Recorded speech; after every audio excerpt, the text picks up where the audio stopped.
Inui ri ka sia trin kha khoya nge Sui lung leng in sul nu ka chui Cha tuan min tiama ma se cha tuan zo ta si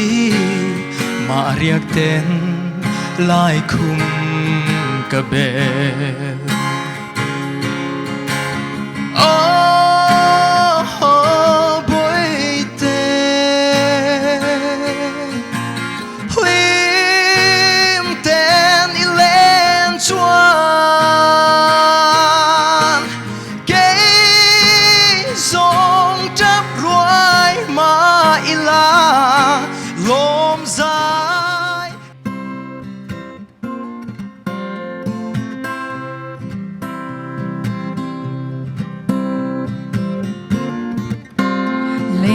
la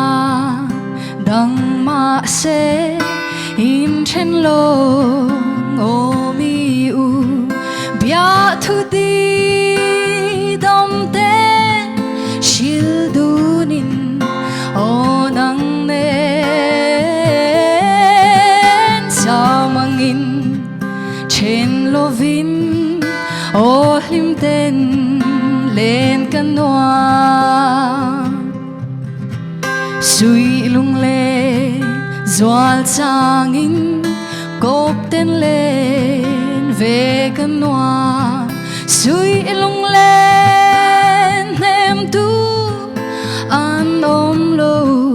nang lo chu Khoanun min khwal him se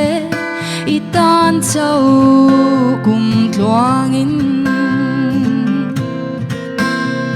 Kangai em che ngai zoal I del lo chuan tlai ni len hi ka zuam lo nang ai nen o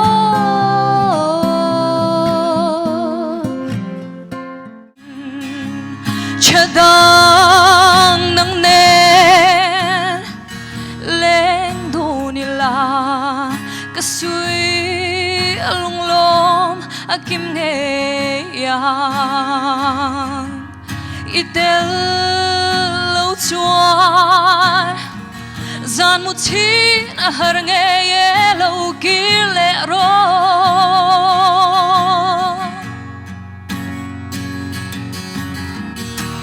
zan khwa lo tlain